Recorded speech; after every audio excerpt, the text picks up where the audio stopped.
بسم اللہ الرحمن الرحیم۔ فجر عصر کی نماز کے بعد قضا نمازیں پڑھنا کیسا ہے؟ اس سوال کے جواب سے پہلے گزارش ہے، اس طرح کے شرعی مسائل کا حل جاننے کے لیے ہمارے چینل کو ضرور سبسکرائب کریں۔ عوام کے اندر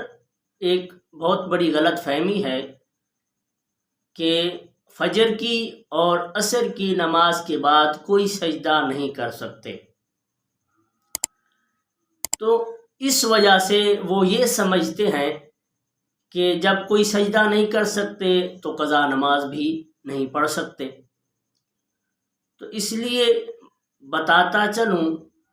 فجر کی نماز کے بعد اور عصر کی نماز کے بعد جب تک کہ فجر کی نماز کے بعد سورج نہ نکلے اور عصر کی نماز کے بعد جب تک کہ سورج تبدیل نہ ہو، سورج کا رنگ تبدیل نہ ہو، وہ زرد نہ ہو جائے، تب تک ہم کوئی بھی قضا نماز، چاہے فجر کی ہو، چاہے ظہر کی ہو، چاہے عصر، مغرب، عشاء، کوئی بھی قضا نماز ہم پڑھ سکتے ہیں۔ اس کے پڑھنے کے اندر کوئی حرج نہیں ہے۔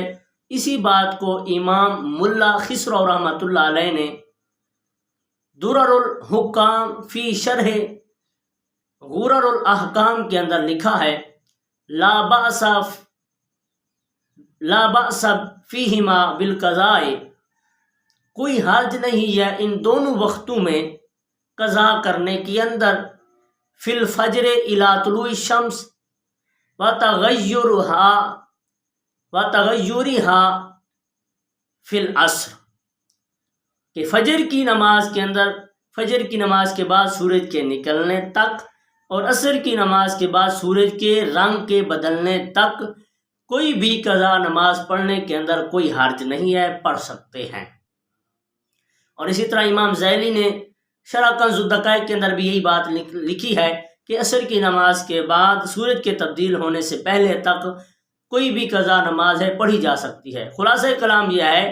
کہ جو یہ بات ہے کہ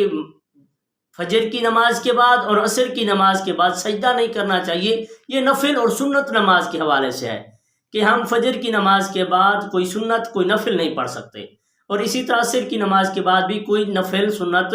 نہیں پڑھ سکتے۔ ہاں، قضا نمازیں، کوئی بھی قضا نماز ہو وہ کر سکتے ہیں، ان کو قضا کر سکتے ہیں، پڑھ سکتے ہیں۔